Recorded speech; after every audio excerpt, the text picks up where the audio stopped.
So alright. So thank you so much sa lahat. And I'm Russell Bernardo. I'm your financial coach this day. And I will tackle all about basic of stock market and mutual fund. Okay, so di ko na patatagalin pa. Let's go. Ayan. So, unang-una, syempre, itackle muna natin ano po ba yung legalities ng company po natin, no? Or paano ba natin malalaman kung legal ba talaga ang isang company?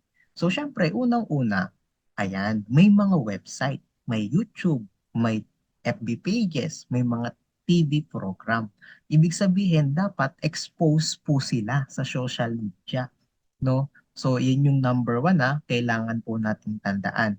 So, i-search natin sa Google, no? Sa YouTube, tapos sa TV, dapat may makikita din tayo. And syempre, pinaka-importante, dapat may mga FB pages po sila. Kagaya na lang po ng IMG, meron tayong program sa TV, which is yung ating pong kape at salita. 'Di ba? Meron din tayo sa YouTube, yung Money Matters natin. And meron din tayong mga FB pages. At most especially, meron po tayong website. Okay? Yun po yung pinaka-importante. But, meron pang pangalawa, syempre. Nandyan dapat yung mga registration. Unang-una, dapat meron tayong SEC. And yung pangalawa, secondary license, which is yung insurance commission. Okay? So, ito po yung ating pong IMG registration.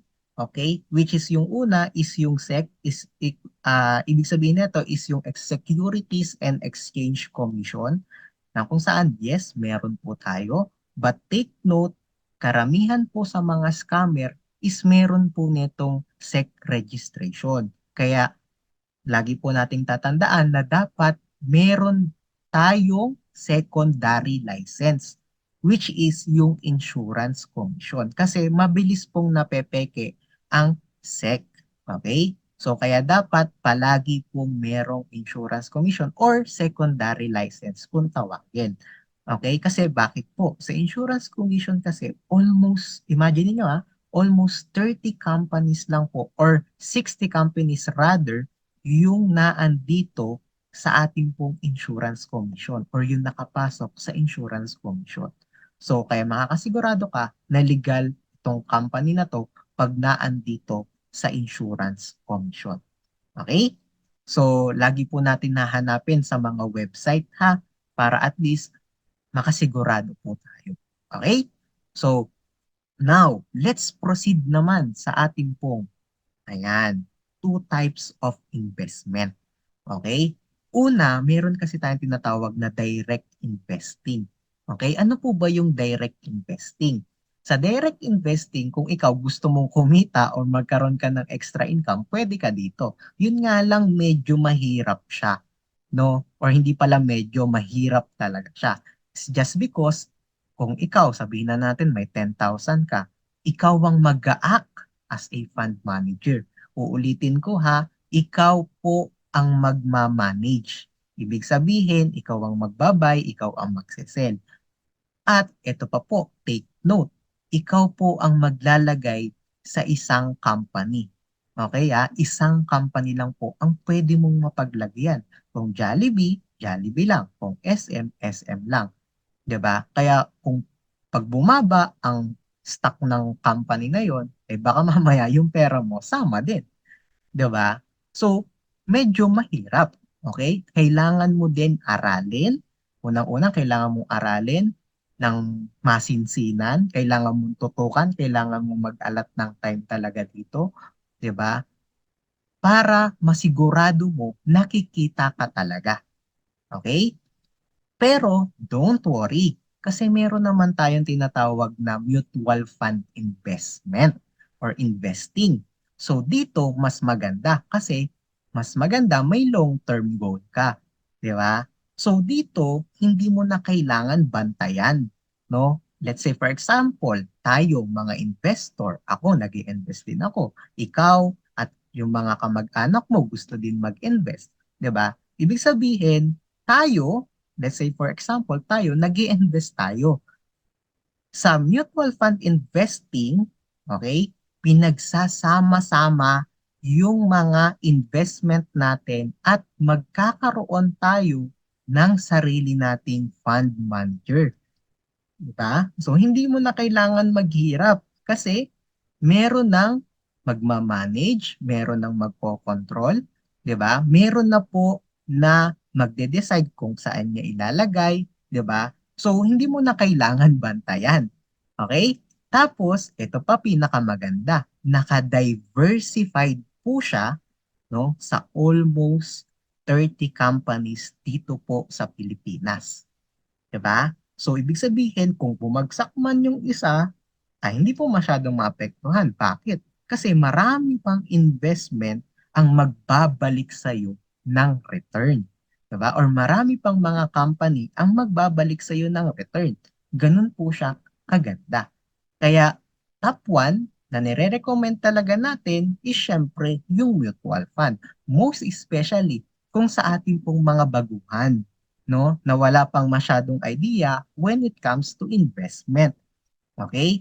Ulitin ko ha, meron tayong dalawa which is yung direct and yung pangalawa is yung mutual fund.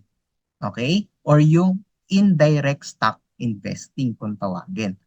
Okay? So kaya ikaw na ang mag-decide kung saan mo gusto. Pero again, ang nire-recommend namin is mutual fund investing. Most especially kung baguhan ka po. Okay? And then next, ayan. So sir, paano nga po ba nagwo-work yung mutual fund? Okay? Para nagwo-work ang mutual fund, ito po yan, no? Tayo mga investor, yung pera po natin, ipinupuls yan doon sa fund house. Ibig sabihin, iniipon po siya doon sa fund house. And then once na naipon na po siya doon sa fund house, sabihin na natin billion-billion na yung pera doon sa fund house, yan, si fund house po ang mag-a-appoints ng mga fund manager. O take note ha, mga fund manager, ibig sabihin maraming fund manager na kung saan expert, 10 to 20 years na nilang ginagawa ang pagmamarket or yung pagkocontrol sa stock market. 'Di ba? So ganun po sila ka-disiplinado at syempre ka-expert dun sa ginagawa po nila. 'Di ba? So anong gusto mo? Yung expert ang magmamanage sa pera mo o ikaw? 'Di ba? Na wala pang masyadong kaalam-alam. 'Di ba po? Pagdating sa investing. So ibig sabihin, si fund manager, nilalagay niya po yan dito, okay? Sa mga malalaking company. Dinadiversified po or kinakalat yung mga pera po natin. 'Di ba? Kaya nga sabi ko sa inyo kanina, kung bumagsak man ng ABS-CBN, hindi masyadong maaapektuhan yung investment mo. It's just because marami pang kumpanya ang magbabalik sa iyo ng return. So again, pag na-invest na natin, syempre, andyan na yun, i-generate tapos ibabalik sa atin yung return. Okay? So, ganun po kaganda once na nakapag-invest tayo sa mutual fund. Okay, naunawaan po ba natin? And then another thing, ayan. So, once po tayo is nag-invest, no? Sa totoo lang po, pagdating sa mutual fund, marami po tayong pwedeng daanan. 'Di ba? Marami pong nagbibigay or maraming mga company ang nag-aalok ng mutual fund investing. Okay? Kasama na dyan sa option 2. Okay? May dalawa tayong option dito ha. So, pero dito tatalakayin natin ano yung mas maganda na paglagyan natin ng pera natin. So, unahin natin yung option 2. Sa option 2, okay lang naman din sa amin kahit hindi po kayo maging part ng community ni IMG. But ano nga po ba yung difference? Sa option 2 kasi, kung mapapansin nyo po, no, ang pwedeng ibigay lang sa atin is 3 to 5%. Sir, bakit ang baba? 'Di ba? Kasi bakit? You are not part of a financial broker company. Hindi ka po kasi part, no? Bakit po? Ibig sabihin kasi niyan, nasa labas ka lang at yung pera mo is pinapamanage mo sa mga to. Sa mga PruLife, BDO Life, Sun Life, AXA, BPI, most especially, yung isa pa po is yung Pag-ibig MP2. Mutual fund din po yan. Okay? Pero, di ba po, pag pumunta tayo sa Pag-ibig, nag-invest tayo, binibigyan lang tayo ng certain percentage, pinakamataas na 8%. Di ba po? Again, sila po kasi ang nagmamanage ng pera mo. Once na pinamanage natin yung pera natin sa kumpanya to, ito po ang isipin nyo. Hindi po papayag yung mga yan, no? Itong Pag-ibig, Sun Life, BPI at iba't iba pang mga company nang hindi sila kikita doon sa pera mo or wala man lang silang matatanggap mula doon sa ininvest mo.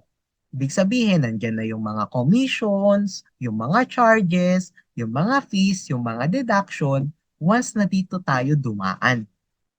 Okay?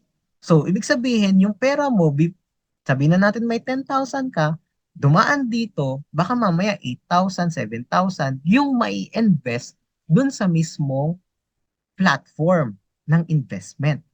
Now, pagbalik niyan, sabihin na natin kumitang ng 15%, 'di ba? Again, dadaan na naman yan dito sa mga to, Rulay, Pag-ibig. So, ibig sabihin, kung 15%, mapupunta na lang sa'yo is 3 to 5%. Kasi nga, again, hindi ulit sila papayag na wala silang persyento dahil sila yung nag-manage ng pera mo. Okay? Pero, kaya ka namin gustong maging part ng IMG community is just because pag naging part ka po ng IMG community, you are part ng isang financial broker company. Ibig sabihin, nasa loob ka po ng isang financial broker company na kung saan ito yung magiging tulay mo para makadirect ka na agad dito sa mutual fund or doon sa stock market kung tawagin. 'Di ba? Na kung saan maa-avoid mo na yung fees, maa-avoid mo na yung mga charges, maa-avoid mo na yung deduction, wala nang deduction, wala nang mga commission na tatawagin. Kaya napakalaki na magiging return mo. It's already 15 or 12 to 15% po ang pwede mong matanggap. 'Di ba? Tapos ito pa pinakamaganda. Not required for monthly top-up. Ikaw ang magde-decide. Ikaw ang magmamanage ng sarili mong pera. Okay? Ulitin ko ha. Hindi ikaw yung magmamanage dito sa stock market ha. Ikaw lang ang magmamanage. Ibig sabihin po ng magmamanage, ikaw ang may control. It's up to you kung kailan mo gustong maglagay at kung magkano ang gusto mong ilagay. Basta minimum po natin is 20 pesos. Okay? Uulitin ko anytime pwede kang magdagdag kung kailan mo gusto at kung kailan ka may pera. Hindi ka po oobligahin na dapat this month, ito yung certain amount na ilagay mo. Hindi po. Ikaw ang may control kasi nasa loob ka na ng kumpanya. Okay? Ganun po kaganda once na naging part tayo ng community ni IMG.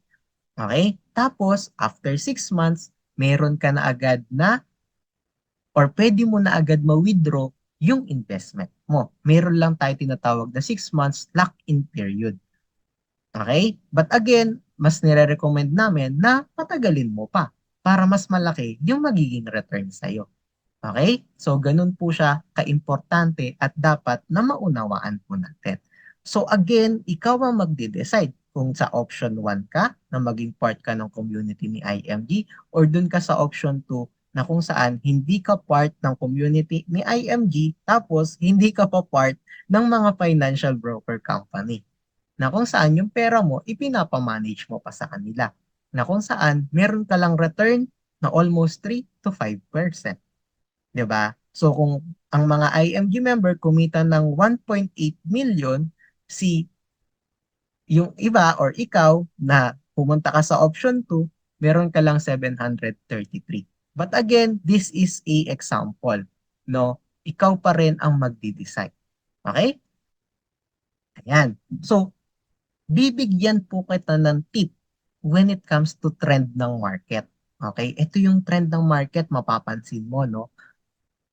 Ayan. So, mula, sabihin na natin, itong March, okay? March to November, kasi nakalagay lang dito September, pero sometimes talaga, mula March hanggang November, that is the time na medyo low ang market. Medyo mababa ang market po natin. So, ibig sabihin po, that is the time. March to November, market is low. That is the best time para mag-ipon ka ng mas maraming shares sa malalaking company. 'Di ba? So, or dun sa mutual fund natin. Ibig sabihin, yung presyo ng shares is na makababa. Mamaya makikita mo kung paano natin yan gagawin. Okay? Or paano ko ipapaliwanag sa'yo. And then, kung mapapansin mo dito sa trend ng market, starting December to February, dun naman tumataas ang market. Eh, no? Sobrang taas nito. Di ba? So, ibig sabihin, by December to February, best time naman para kuhanin mo or i-harvest mo yung profit mo. Di ba? So, that is the best time para kumita. Okay? So, ganun po kaganda. Okay? So, ang market natin was starting March to November, napakababa. So, ibig sabihin, that is the time na mas maganda mag-ipon ka na mag-ipon, mag-save ka na mag-save. Kung meron kang extra na pera, pwede mong ilagay sa market, no? And pagdating ng December, ayan, so sobrang ganda na nan, sobrang laki na nan. 'Di ba? So, ibig sabihin, that's the time na mag-harvest ka na. Pero, ito yung last tip ko sa'yo. Okay? Ito yung last tip ko sa'yo. Kailangan, syempre, mag-set ka ng goal for your investment. At huwag kang magmamadali na kuhanin agad ang profit mo. Okay? Lagi mong tatandaan para saan at para kanino ka nag-iipon. Okay? Dapat may long-term goal ka. Kasi sabihin na natin, kumita ka nga. Sabihin na natin 3,000, 5,000 yung kinita ng investment mo. Question ko sa'yo, para saan lang yan? Pang Jollibee? Pang pasyal nyo ba? 'Di ba? Pero kung ganito ka mag-isip, sabihin mo sa sarili mo, iipunin ko 'to para sa retirement plan ko. Iipunin ko 'to para sa pag dumating yung time na wala na ako ng trabaho, may madudukot ako. O kaya naman, pang dream house, dream car, 'di ba? Dream travel, Korea, Japan, 'di ba? But again, it's up to you, no? We suggest na dapat meron ka lang long-term goal. Okay? So, wag kang mag-isip nung mga pang short term lang na kayang-kaya mo naman gawin. Ang kailangan mong gawin is yung pang long term na masasatisfy ka at pati ang pamilya mo. Okay? So, that is the trend ng market natin. So, it's up to you to decide, di ba? And ayan, pag-usapan naman natin yung Soldibo dashboard. Okay? Tayo kasi is nag invest sa mutual fund ng Soldibo. Okay? So ngayon po, ito yung pinaka-dashboard na matatanggap mo once naging part ka na. Kaya, i-suggest talaga na magkaroon ka na ng sarili mong dashboard. No? So, para at least makita mo siya, ma-monitor mo na siya. Okay? Ayan. So, kung mapapansin mo, meron tayong current NAV or net asset value. Yan yung tinatawag natin na presyo ng shares ngayong araw. So, ibig sabihin, araw-araw nagbabago-bago po ito. Okay? So, and then, ito namang current value, ito naman yung total ng pera mo kung ibebenta mo na lahat ngayon yung buong shares mo. Okay? Ibig sabihin, eto na talaga yung pera mo. Kitang-kita mo kung kumikita na ba or hindi yung investment mo. So later on, i-discuss natin yan. No? Ngayon, ayan, kung mapapansin mo dito, starting January 21, 2020, Imagine mo, ang taas ng market, di ba? 0.81. Nung February 27, nag-start na siyang mag-ipon ng mag-ipon. Ayan o. Ibig sabihin, kung may pera siya, ipon lang siya ng ipon. Okay? Pero, kung mapapansin mo, mataas siya, pero bumababa siya ng bumababa. Diba? Pero siya, ipon pa rin siya ng ipon. Okay? Pero pagdating nitong July, yan, that's the time na tumaas na ulit ang market. Eh, no? Diba? Tumaas na ulit, 0.6 na ulit. Diba? So, ibig sabihin, ang ginawa niya lang, ipon lang siya ng ipon hanggang sa makarami siya ng shares hanggang naging 62,000 shares na. No? So ngayon, tingnan natin kung kumita ba siya. 'Di ba? Nag-start siya ng January, no? But eto no, take note po no, any month, kahit anong buwan ka magsimula, as long as ang goal mo mag-ipon ka muna na mag-ipon kasi pagdating ng December, January, February, that is the time na m- makakapag-harvest ka na. Okay, so sige, tingnan natin no kung kumita na ba siya. So ito yung total amount ng perang ininvest niya, 41,000. Kung i-add natin to lahat, 41,000 siya, 'di ba? Paano natin malalaman kung kumita ba siya or hindi? So, ima-minus lang natin yung current value, which is yung 44,549, minus doon sa total investment. Ito po yung total investment. Ibig sabihin, ito na yung total ng pera na ininvest mo. Okay? Now, tingnan po natin. 44,549 minus 41,000 is equal to 3,549.38. So, ibig sabihin po, kumita ka ng 8% sa napakabilis na oras. Di ba? So, starting January at palaki ng palaki, October 14, kumita na agad siya ng 3,549. 'Di ba? So, ano ang ginawa niya? Anong ginawa niyang strategy? Ang ginawa niya lang, nag-ipon siya ng nag-ipon ng shares, ipon lang siya ng ipon hanggang sa lumaki yung shares, hanggang sa pagtaas ng market, yung perang inipon niya, 'di ba? Is lumaki din yung value. 'Di ba? So, ganun po kaimportante pag naunawaan natin. Kaya we suggest talaga na magkaroon ka na ng sarili mong dashboard. Okay? Ayan. So, ito na yung whole, no? Ito yung kabuuan ng magiging dashboard natin once na tayo po is naging part ng community ni IMG. Okay? Kung gusto mong mag-add ng investment mo at subscription lang, ayun, no, pwedeng 25 pesos, pwedeng 300, ikaw ang magde-decide. Wala pong magsasabi sa'yo, ikaw lang po ang magde-decide niyan kung kailan mo gustong maglagay. Okay? So kung magwi-withdraw ka, request redemption lang po. Okay? Tapos, ayan. Sir, paano ba ako magre-register? So, kagandahan, i-assist kita, no? I-message mo lang ako sa aking pong FB account. Okay, Russell Bernardo. So, i-message mo ko or yung nag-invite sa'yo. Please, i-message mo yung nag-invite sa'yo para ma-guide ka, matulungan ka po niya. Okay? So, ngayon, i-assist namin kayo by online registration, no? And much better, makapag-usap din tayo para ma-encode ka din namin sa system po. Okay, hingin lang namin yung mga details nyo and ang kagandahan po noon is magkakaroon ka na ng username at password para sa magiging dashboard po din. Okay? Ayan. So, magkano po ba ang membership fee natin dito kay IMG? Almost 6,000 pesos. One time lifetime na po yan ha. Ulitin ko ha, one time lifetime na po yan. Ibig sabihin, member ka na ni IMG for lifetime.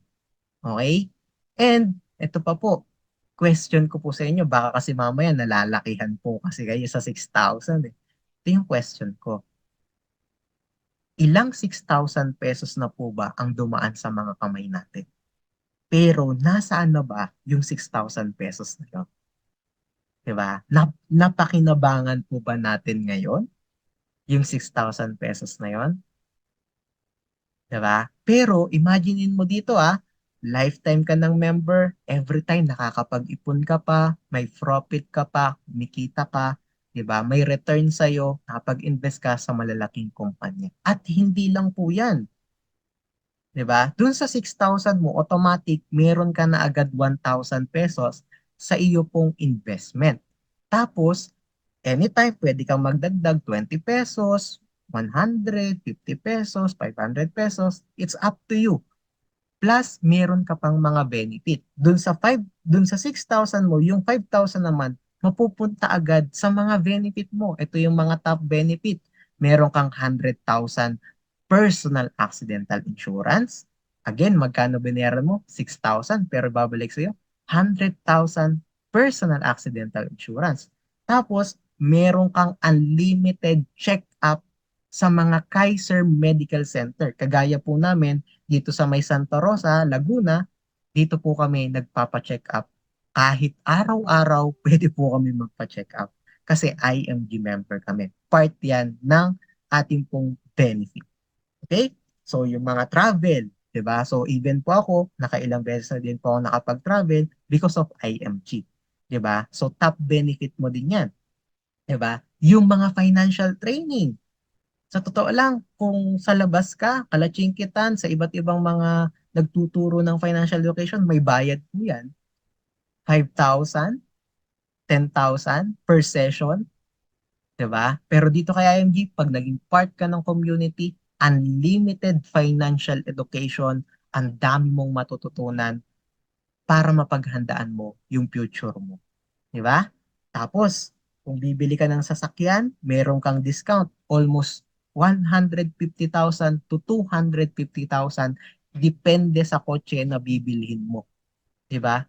Magkano ang binayaran mo? 6,000. Tapos ang discount mo 100 to 250,000. 'Di ba po? So, ganun po siya kaganda. And another thing, meron ka rin sariling abogado. 'Di ba? Ganun po kaganda na meron ka ng sariling abogado, pwede kang magpa-consult sa kanya 45 minutes, 2 session per year. Okay? So hopefully na makapagsimula ka at syempre maging part ka ng community at makapag-ipon-ipon tayo habang malakas pa po tayo. Kasi sa totoo lang po, darating yung time na hindi na natin kaya magtrabaho. 'Di ba? And another thing, meron ka pang business opportunity, meron ka pang mga free HMO, and sabi ko nga sa inyo, yung mga travels. And again, sa IMG, amin ang edukasyon, sa inyo ang desisyon. Ikaw ang magde-decide kung ano ang magiging future mo 5 years, 10 years, 15 years, or 20 years from now. 'Di ba? Kung wala tayong gagawing aksyon, di ko alam kung anong magiging buhay natin 15 years to 20 years from now. And hopefully na nakatulong ako sa inyo, nabigyan ko kayo ng right information when it comes to investing. And sana mai-apply nyo po ito sa buhay nyo. And sana maging instrumento ako na makapagpabago sa buhay ninyo. Once again, i-message mo lang ako or yung taong nag-invite sa inyo para at least po matulungan namin kayo at mai-guide namin kayo sa tama. Okay? So, again, I'm Russell Bernardo, your financial educator today. Thank you so much and God bless.